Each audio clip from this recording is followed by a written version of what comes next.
Hi guys, hope you're doing well. In my previous video, I interviewed Dylan Lee about his journey from getting a 0.86 GPA at the University of Houston to attending Columbia, one of the best universities in the world. This video is part two of my interview with him. So if you haven't seen part one, please check out part one first so that the content makes sense. Please like, share, comment, and subscribe. Enjoy.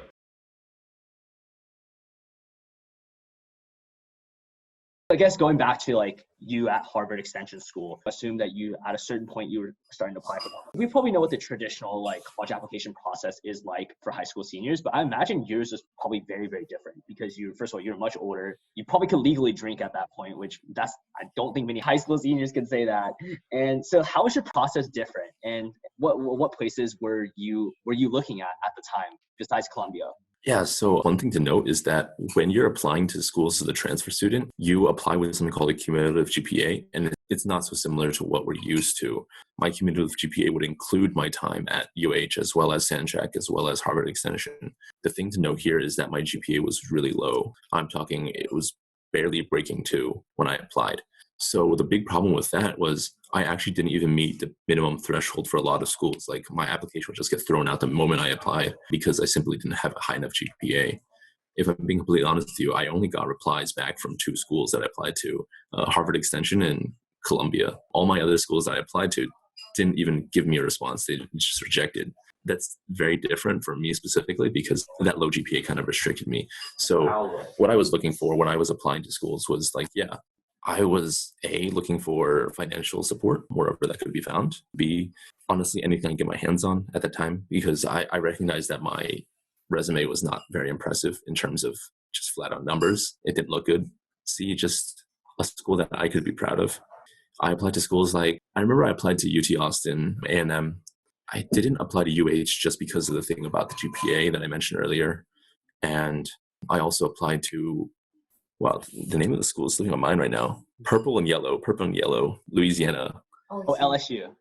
LSU, yes. Oh man. So I applied to those schools in hopes that maybe they would accept me. There were a few others not so well known outside of the state of Texas that I applied to. But beyond that, that was all I tried. I just did what I could and I knew my numbers didn't look good. So I'm pretty sure the schools just straight up threw out my applications. Gotcha. That's kind of interesting because it kind of points to like a flaw in the system. People just judge you off of one number, right? If you're below that number, then good luck, right? I know some people with not great GPAs that personally went to do some great things. And so I can give one example. There's this one person at MIT that I've heard of. I don't know him personally, but he had pretty bad GPA in high school, from what I've heard, probably below 3.0, maybe even below 2.5. Generally not the type of people that you would expect to get into MIT, but this is also the type of person who he developed one of the most widely used JavaScript libraries in the world when he was in high school. Extremely impressive, right? But the thing is, like, if they have some sort of auto filtering system, because everything's moving to tech nowadays, it's like, oh, if you're below this number, then you automatically get tossed into the trash. I like that MIT probably did more due diligence on his application than maybe the average school would, but it does point to a really systematic problem in how the admission system works. And I imagine, when you go to a state school with 3x, 4x, 5x the number of applications that, a school like MIT or Harvard has, this problem becomes a lot more significant. Yeah, I can't blame them, to be completely honest with you. Like, I understand why they would be doing what they do. It's inhuman to ask. It's a Herculean task to ask them to do that. But at the same time, it is like, yeah, it is maybe a flaw that we could look into addressing at some point in time. Hot take, AI college admissions. That'll take a while to train.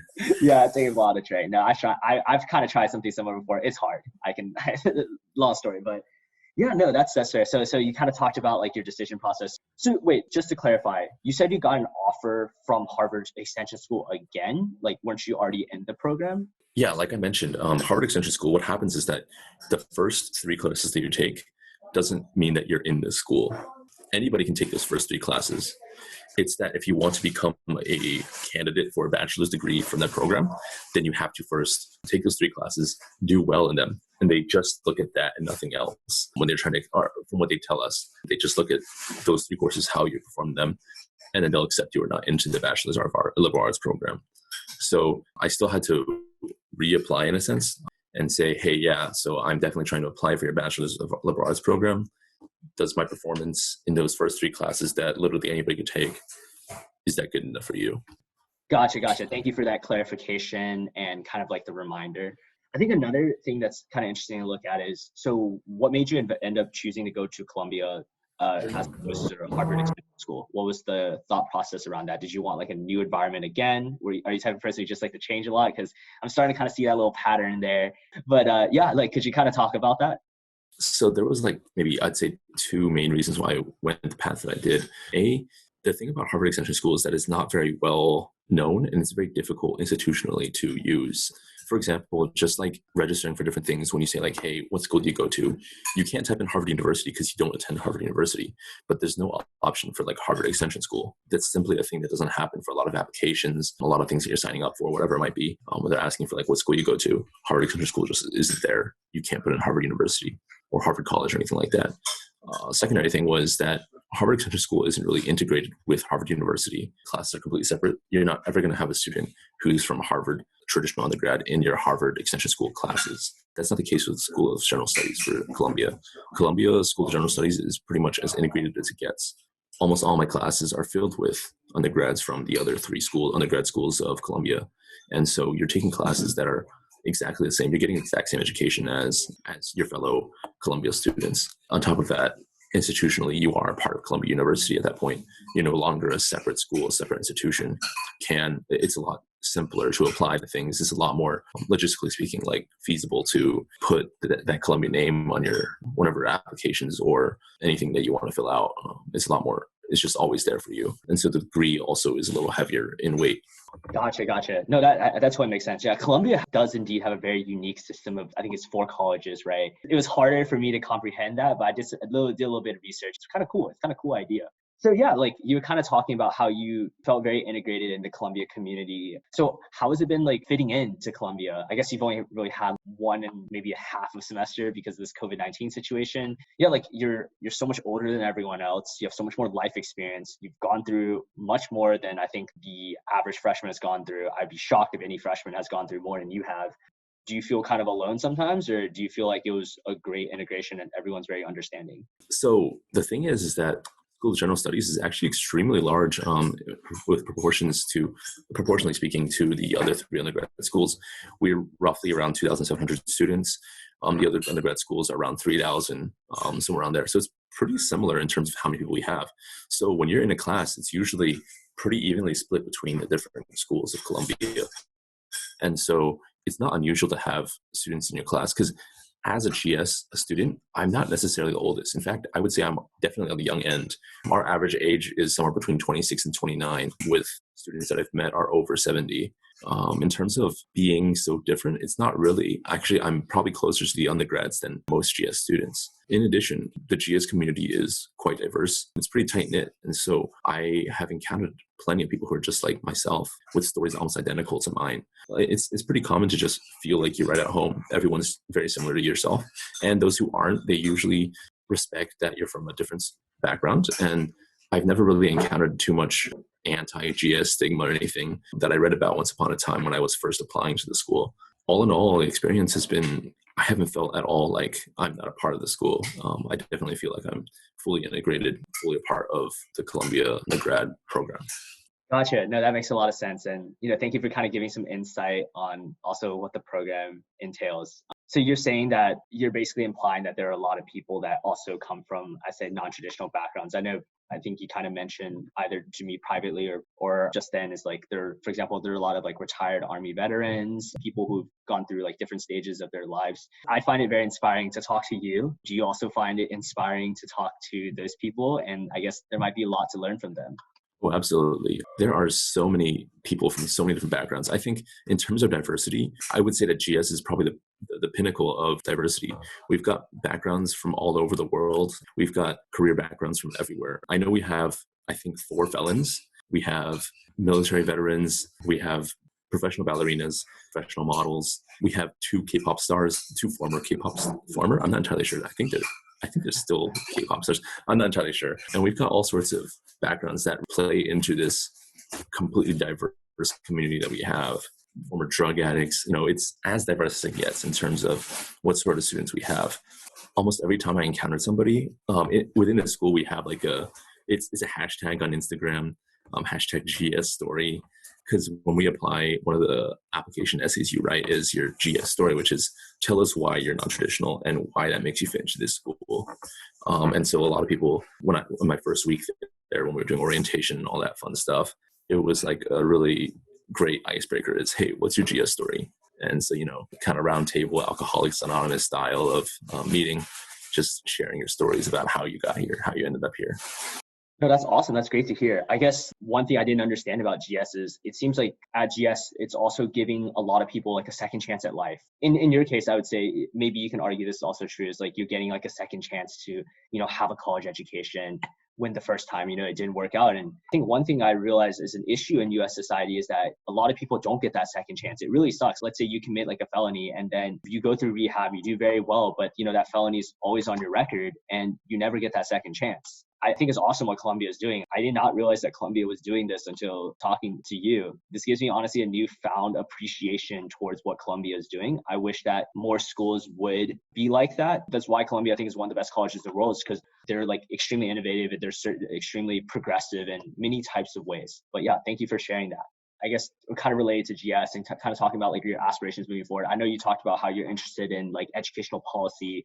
You want to become a teacher at some point. Maybe by teaching, you can funnel your way into educational policy. But correct me if I'm wrong, if my understanding about this is not correct. What do you see yourself doing 10 years from now? Like, what are your aspirations? And yeah. So personally for me, I guess my career path that I've kind of set myself upon is I want to finish my undergrad degree, get that bachelor's, and then I'm considering going into just teaching. That's definitely the route I plan on taking, is teaching at the high school level, entry level mathematics, algebra 1, algebra 2, geometry, just stuff to kind of get high school students started, because I feel like oftentimes a lot of people are left behind at the high school level. There are some stats out there that say 40 to 60% of all high school graduates don't go on to go to college or any institution of higher learning. I think that oftentimes education is considered a silver bullet of solving society's problems. While I'm not sure if that's 100% true, I at least want to believe that's the case. And so I believe that if you can get more and more students to be able to achieve some level of higher education, whether that's a community college or a four-year institution, then I don't see why I shouldn't try. And so I want to go teach at that level, not only to help the kids who go through my classroom, but also to gain experience, learn about the school system, really be in it. I don't want to just teach at higher levels, like higher income schools. I want to teach at lower income schools. I want to teach at diverse schools, gaining a diverse understanding of what really is going on in our school system. Because I've been through it for 13 years of my life, and now it's time to, from one side of the perspective, and now it's time to see that other side. That's what I plan on doing for 5, 10, 15 years, maybe, be a teacher.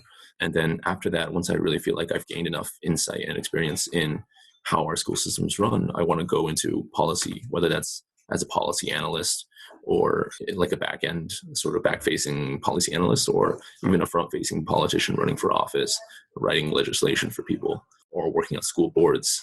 These are all things that I've definitely considered doing. That totally makes a lot of sense. I think it's great to have that sort of educational or pedagogical experience before going into policy. I think what we currently see for some people in policy, I'm not going to mention any specific names, but some people should know who I'm talking about, is that there are a lot of people who are currently in education or doing educational policy that don't understand anything about education. And I think it's awesome that you recognize that you need to have experience in education to be able to go into educational policy. I think that should be kind of obvious, honestly, also for like other things like science. But unfortunately, with this government, it doesn't seem like a lot of these things are very obvious.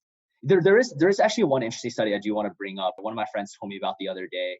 I don't know if this is like considered like a hot take or is controversial. Honestly, I don't think it's controversial at all. It says that kindergarten teachers should be paid $300,000 a year. Like a good kindergarten teacher should be paid $300,000 a year. And the reason behind that study was that basically having a good kindergarten teacher, that can have a huge impact on where their trajectory is going forward. It kind of makes sense. And so that's why they're arguing that kindergarten teachers should be paid so much. And, I never thought about it that way. A good kindergarten teacher could have such a tremendous impact. But now that the more I look at it, wow, this does actually make a lot of sense. And I think that's awesome. That it seems like you're doing something along the similar lines where you want to have a tremendous impact on people. But even though with this like current system at the cost of being a teacher. One of my huge pet peeves is like the disrespect that teachers get in America with low pay. People don't think teaching is like a prestigious job. People don't think teaching is impactful. Like, I strongly disagree with that. I think there is a very strong argument that can be made that a teacher is more impactful than, those traditionally extremely prestigious jobs. That it might be a little controversial, but I think there is an argument that can be made there. But yeah. All right, cool. So I guess one final question to finish things up. What types of advice would you give to people who are in similar positions as you, who maybe, made a mistake in their life and they're trying to bounce back, or are struggling in school, but know they can do so much better, which I think is many people. Like, what type of advice would you give to them in terms of overcoming adversity, in terms of how to go through the system? I don't know if I'm the best person in the best position to give advice. And there's always a motivational speaker stuff of like, keep on going. There's always a better day, I'm not entirely sure that's always true, but practically, I would say look for advisors, look for mentor figures. These people usually often have a lot of experience dealing with people like you. We're not all that unique in terms of what happens to us. And so oftentimes they've experienced something similar and they're able to give you advice on what's going on, what they can help you with. And so they usually have some sort of experience on that. It'd be best to approach them with that sort of idea. They can give you advice that maybe you hadn't considered, maybe you hadn't thought of before. Maybe they can provide you with a program like School of General Studies that just happens to be there that you never even heard of before. Because I'll be honest, before I got a random email from my honor society at the community college I was at, I never had heard of School of General Studies. I don't think many people have.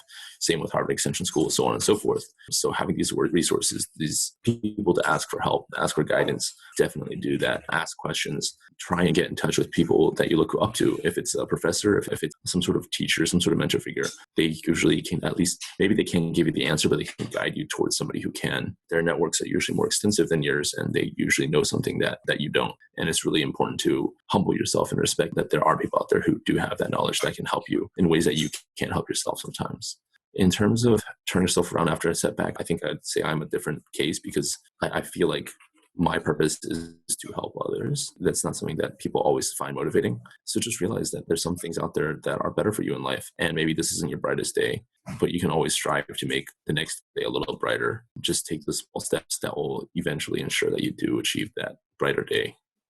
No, that's completely fair. So that's awesome that you're like motivated through helping other people. I think that's something that you don't see with many people in society today.